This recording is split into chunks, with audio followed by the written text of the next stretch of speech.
The Mizzou Tigers had an absolutely unprecedented season last year. They had one of their best college basketball seasons in over a decade. And a large part of it is because of the arrival of that man right there. Dennis Gates came in and took his team of transfers to having one of Mizzou's best seasons in a long time. Now, after a crazy offseason in which we saw a ton of movement on this team, players leaving for the NBA draft, leaving through the transfer portal, or just running out of college basketball eligibility, along with a bunch of players coming in the transfer portal and in their freshman class as well. That begs the age-old question, how's this team going to look next year? Are they going to be any good? Well, we'll talk about who's leaving, who's coming back, and who's coming in this year for Mizzou. And in the end, we'll come to a verdict on this team and their future going into next season.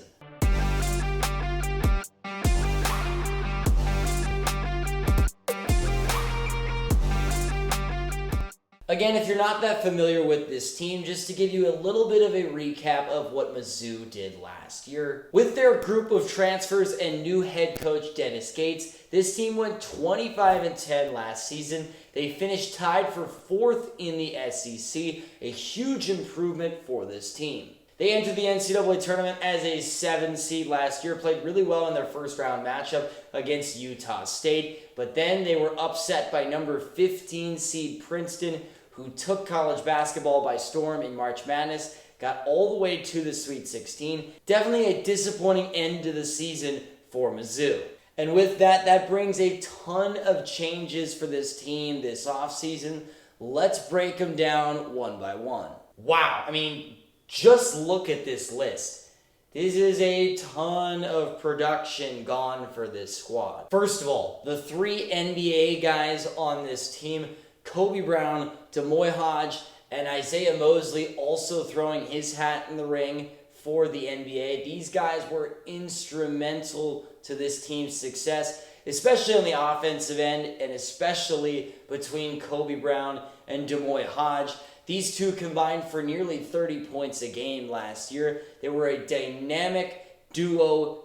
Both could shoot the basketball incredibly well and made some huge shots and had some huge games for this team. Also throw in Trey Gomillion and DeAndre Golston in that group as well. 2 guys who ran out of eligibility and 2 guys who helped this team and had some big games for Mizzou throughout the way. Guys who were Swiss Army knives, who could shoot the basketball from the outside and could also play good perimeter defense.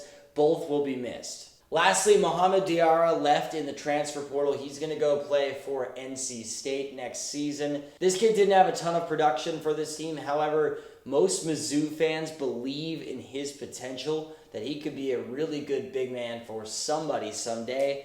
Looks like it's going to be the NC State Wolfpack, at least for now. So he is also going to be missed out of this group leaving. In all, that is 74% of this team's total scoring. That is not an insignificant number. There are a lot of holes to fill on this team and a lot of shots that are going to be up in the air. So let's take a look at some of the guys who will be filling that void and some of the guys who are sticking around to try and help out. We interrupt this video briefly to ask you to please subscribe to College Hoops Tonight. If you are a college basketball fan, this is the channel for you. Please subscribe down below to College Hoops Tonight and also comment down below what video and what team you'd like to see us cover next. Now, back to the video.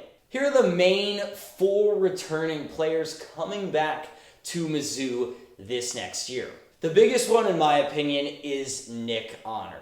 Now, this guy is never going to put up huge stats for Mizzou or really for anyone else for that matter. Honor is a terrific ball handler and a good passer and a good perimeter defender, and he can also chuck shots up from the outside. He's not a complete scorer, and he's not going to have any takeover games, but he's a great floor general, and he ran this Mizzou team and this Mizzou offense really, really well last year. He led this team in minutes also last year, and he is going to be a huge mainstay of this offense and this Mizzou team this coming year as well. Noah Carter is a guy who provides a little bit of paint offense and a paint presence for Mizzou. He's one of the few big men returning on this squad, but he also plays a lot of the time out on the perimeter, kind of a Swiss Army knife forward. Mizzou faithful definitely excited that Noah Carter coming back into the fold.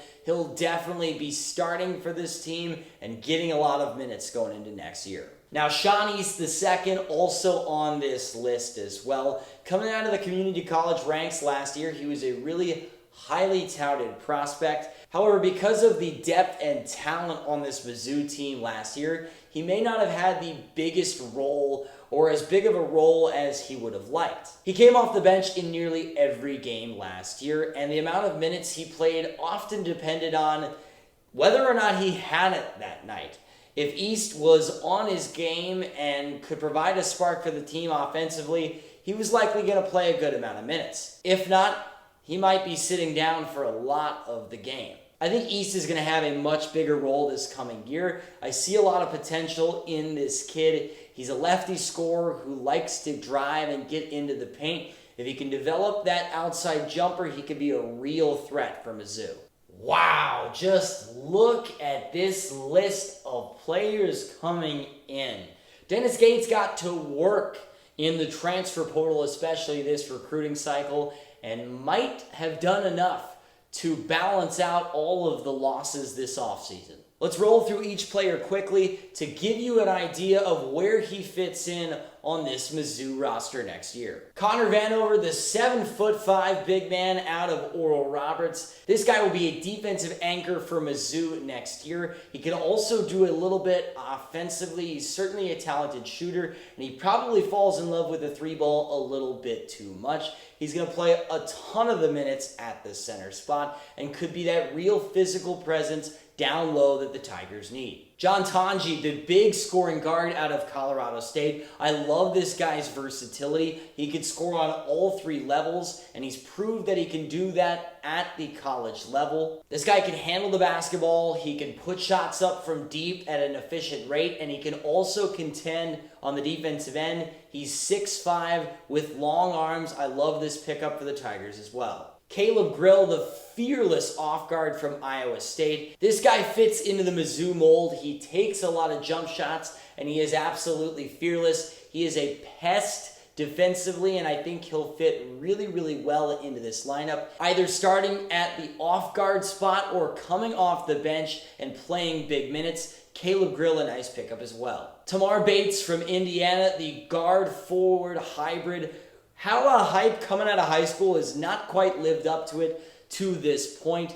He played all right in his season at Indiana last year. What he has shown is that he can knock down the three-point jumper, especially in catch-and-shoot scenarios, and he can also play a little bit of defense. I think he comes off the bench for Mizzou, and he'll provide a 3-and-D option for Dennis Gates off the bench. Jesus Carlero, the transfer from Campbell. This guy's a big forward, but he's a playmaker. He averaged nearly 4 assists 2 years ago. Doesn't put up a lot of shots, but he's a good guy to throw into the mix for your ball club. He can also play a little bit of defense as well. I think he will fit seamlessly into this bench unit for Mizzou. Depending on how he performs this offseason, I wouldn't be surprised if he has an even bigger role than that and maybe even starts a couple of games for this team. Last but not least, 2 much-needed big men in the freshman class for Mizzou. Trent Pierce and Jordan Butler, the 2 big men coming out of high school. Both guys will be coming in right away, fighting for minutes, trying to be a staple of this team off the bench.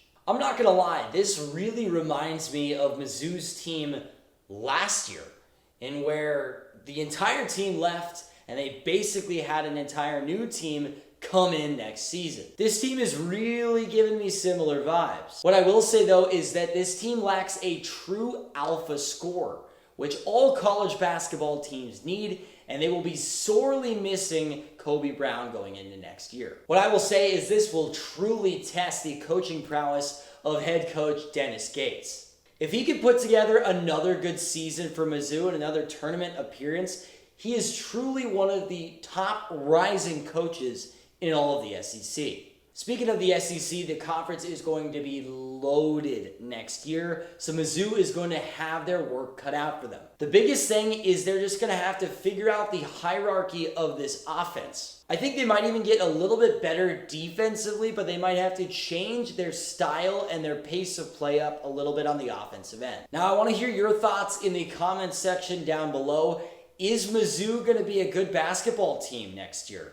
How do you think they will fare without all of the great players that they lost?